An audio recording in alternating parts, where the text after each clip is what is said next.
Chapter 7 पढ़ेंगे। Chapter 7 है हमारा बालक का स्वप्न। बच्चे ने इस लेसन में क्या है, एक छोटा बच्चा होता है जो मीडियम साइज का बच्चा होता है, उसने क्या है सपना देखा और उस सपने को उसने हकीकत में बदलने का फैसला कर लिया। तो देखो भाई क्या हुआ कि उसका सपना, जो उसने सपना देखा था वो सच में बदल गया। हम इस लेसन में पढ़ेंगे। अब देखो बालक का स्वप्न। किसी सेठ के यहाँ एक लड़का नौकरी करता था। एक रात्रि स्वप्न में वह चिल्ला उठा, ओहो मेरा भाग्य। सेठ ने यह सुन बालक को जगाकर पूछा, अरे क्यों चिल्ला रहा है? वह लड़का कहने लगा, यूं ही, कोई खास बात नहीं। अगले दिन सेठ ने उस लड़के से स्वप्न की बात पुनः पूछी, पर वह टाल गया। उस दिन से बालक छिपकर पढ़ने लगा। एक दिन सेठ ने कहा, सुन रे लड़के, आज या तो तू स्वप्न की बात बता दे या मेरे यहाँ काम करना बंद कर दे। लड़का चतुर था, होनहार था, उसने नौकरी छोड़ दी। अब देखो ये जो बालक है ये क्या है, एक सेठ के यहाँ नौकरी करता था। वो सेठ एक दिन उस लड़का क्या है स्वप्न में चिल्ला उठा, ओहो मेरा भाग्य। ऐसा कह के वो चिल्लाया तो सेठ ने बोला कि क्या ऐसा, क्या क्यों चिल्ला रहा है, ऐसा क्या देख लिया तूने स्वप्न में, सपने में? तो वो बच्चा नहीं बताता है, तो टाल देता, मतलब नहीं बताता उसको। और फिर जो सेठ है वो बोलता है एक दिन कि या तो तू अपना स्वप्न बता मेरे को भी क्या हुआ, भाई ऐसा क्यों चिल्लाया तू, या फिर मेरी यहाँ नौकरी छोड़ दे। तो वो लड़का होनहार यानी होशियार था, कुछ भी मेहनत करने वाला था, तो उसने क्या है नौकरी छोड़ दी। उसने पढ़ाई चालू रखी, वो पढ़ने लग गया ना, पढ़ाई करने लग गया, उसने पढ़ाई चालू रखी। इसी बीच उसे गांव के जमींदार के यहाँ नौकरी मिल गई। एक दिन सेठ जमींदार के यहाँ कपड़े लेकर आया। उसने लड़के को वहाँ काम करते देखा। सेठ ने जमींदार को लड़के के स्वप्न और निकाले जाने की बात बता दी। इस पर जमींदार ने उसे बुलाकर कहा, लड़के या तो तू मुझे स्वप्न की बात बता दे, अन्यथा आज ही मैं तुझे अपने यहाँ से हटा दूंगा। परंतु वह लड़का धूम का पक्का और दृढ़ निश्चय था। अब देखो वो उसके स्वप्न जो आया था उसको पता नहीं क्या हुआ कि उस स्वप्न को देखने के बाद उसने पढ़ाई चालू कर दी, मेहनत करनी चालू कर दी। अब वो जमींदार, उसने सेठ के यहाँ से तो वो नौकरी से निकल गया, वो जमींदार की नौकरी करने लग गया। अब वो जमींदार और सेठ मिले तो सेठ ने जमींदार को भी ये बात बताई कि इस लड़के को स्वप्न आया और इसने नहीं बताया तो मैंने इसको वहाँ से निकाल दिया। तो जमींदार भी यही बात बोलता है कि या तो तू अपने स्वप्न बता मेरे को या मैं तेरे को यहाँ से भी हटा दूंगा। पर वो लड़का क्या है, धुन का पक्का यानी कि मेहनती था, जो निश्चय कर लिया वो ही करेगा। अब मतलब दृढ़ निश्चय वाला था। उसने कुछ न बताया और नौकरी से अलग हो गया। अब वो जमींदार के यहाँ नौकरी करता था, वहाँ से भी अलग हो गया यानी हट गया वहाँ से भी। उसने अपना अध्ययन चालू रखा, पढ़ाई चालू रखी उसने। वह किसी प्रकार अपनी सूझबूझ से राजा के यहाँ साधारण नौकर हो गया और फिर धीरे धीरे उन्नति करते करते एक दिन राजा का मंत्री बन गया। अब देखो वो पहले क्या है, जमींदार के था ना, पहले सेठ की नौकरी करता था, फिर जमींदार के, तो वहाँ से हटने के बाद वो कहाँ राजा के यहाँ काम करने लगा। पहले तो वो छोटा नौकर था, उसके बाद वो धीरे धीरे उन्नति यानी बढ़ता गया और राजा का मंत्री बन गया। अकस्मात एक दिन वही जमींदार राजा के यहाँ आया। उसने उसे पहचान लिया और राजा से सारी बात कह सुनाई। राजा ने मंत्री को बुलाकर पूछा, मंत्री जी आपने बहुत दिन पहले सेठ के यहाँ क्या स्वप्न देखा था? आप या तो वह स्वप्न हमें बताइए या फिर दंड के लिए तैयार हो जाइए। अब वो देखो जमींदार है, वो भी क्या है राजा से मिला और राजा को सारी बात बता दी उसने।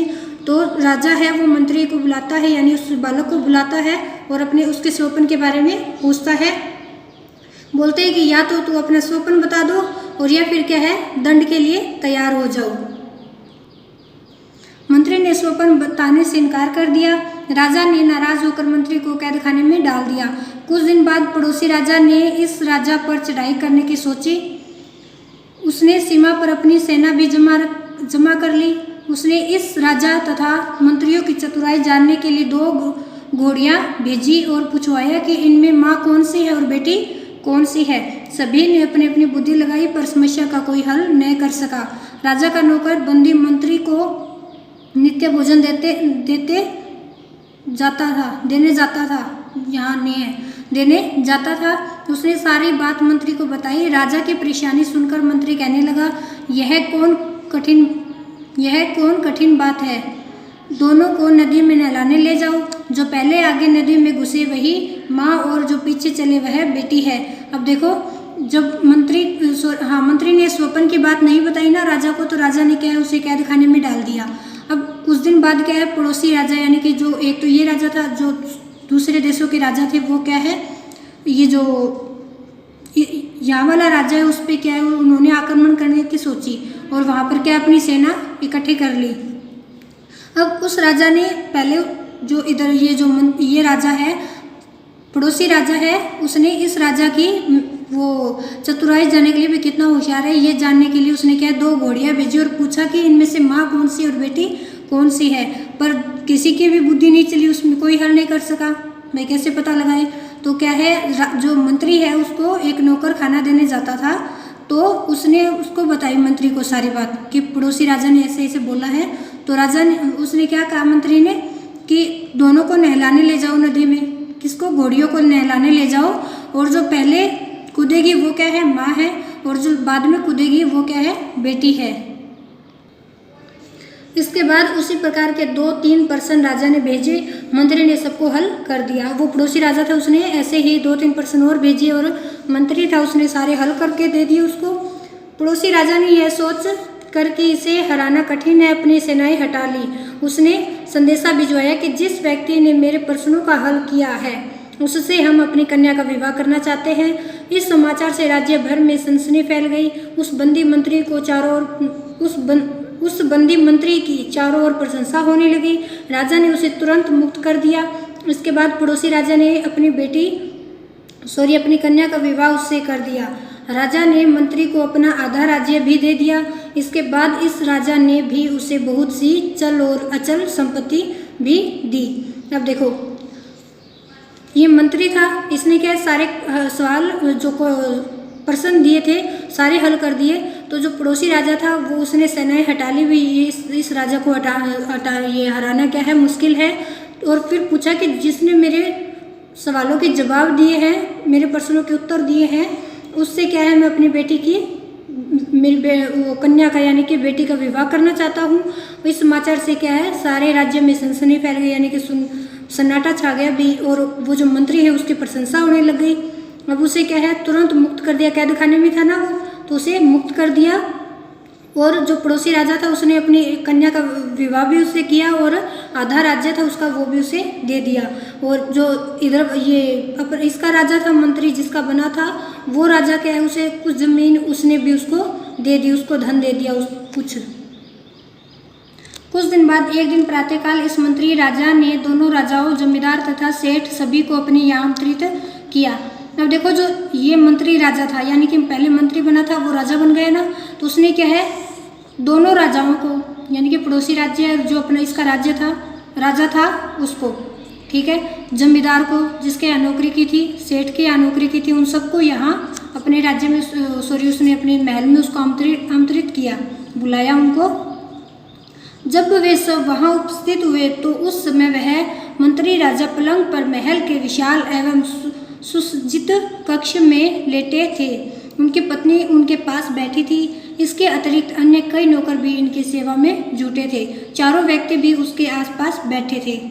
अब देखो, उसने ये सारा क्या है बताया कि वो बताया कि कैसे बैठा हुआ था, क्या कर रहा था। मंत्री राजा था वो क्या है, एक तो पलंग पे बैठा हुआ था अच्छे से, और उसकी पत्नी उसके पास थे, चारों तरफ नौकर थे, और जो आए थे वो भी उनके पास बैठ गए। तब उस मंत्री राजा ने कहा, यही दृश्य जो आप लोग इस समय यहाँ देख रहे हैं है ना, ये कि बैठी है वो बड़े से पलंग पे बैठा है, शानदार कक्ष है, उसका कमरा है, पत्नी पास में बैठी हुई है, नौकर लगे हुए आसपास, ये सब क्या है, यह दृश्य जो तुम इस समय देख रहे हो मैंने स्वप्न में देखा था। वो बालक सपने की बता रहे कि मैंने इस दृश्य को अपने सपने में देखा था, और तभी मैं स्वप्न में चिल्लाया था, ओहो मेरा ऐसा भाग्य। ये है ना कि ऐसा भाग्य, मतलब इतना बड़ा राजा बन गया। मैंने तब यह बात आप लोगों को बता दी होती तो आप में से कोई भी इसे पूरा नहीं होने देता। हो सकता है कि ईर्ष्या, लोभ और अपमान से वशीभूत आप मुझे मौत के घाट भी उतरवा देते। सच है, अपने मस्तिष्क में जो विचार आए उनकी व्यर्थ चर्चा न करते हुए उन्हें योजनाबद्ध तरीके से पूर्ण करने में जुट जाना चाहिए। कर्म, कठोरता, लगन और निष्ठा से कोई भी व्यक्ति महान बन सकता है। अब देखो, इसको स्वप्न आया, इस बालक को, इसने क्या है, उस स्वप्न को सच करने के लिए मेहनत की ना उसने, कि पढ़ाई भी की और वो लगा रहा अपना स्वप्न, किसी को नहीं बताया। अगर वो बताता कि वो राजा बन गया है तो लोग क्या है, कोई तो उसे जलने लग जाते और कुछ क्या उसे अपमानित करते, और राजा को बताता मतलब राजा भी उसे दंडित करता, सजा देता। तो इससे क्या है, उसने वो स्वप्न हकीकत में बदलने के लिए सोचा ना, और उसने खूब मेहनत की, यानी कि उसने योजना बनाई ना, कि उसने काम को छोड़ के अपनी जो चतुराई है और जो पढ़ाई है उसको आगे रखा उसने। ऐसे करके वो क्या है, महान व्यक्ति बन गया।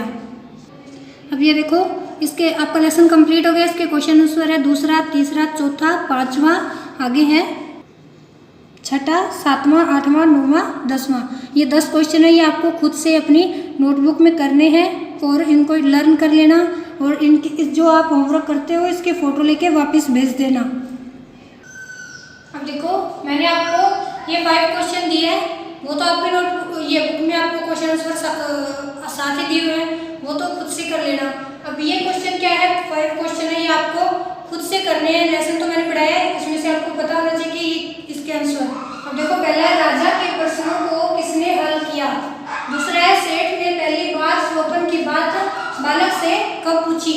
तीसरा है राजा ने मंत्री से कितने प्रश्न पूछे। चौथा है स्वप्न का बालक पर क्या असर हुआ। अगला है पड़ोसी राजा ने मंत्री के साथ क्या किया। ये सारे इसके उत्तर लेके नोटबुक में लिखने हैं और फोटो लेके वापस भेज देना।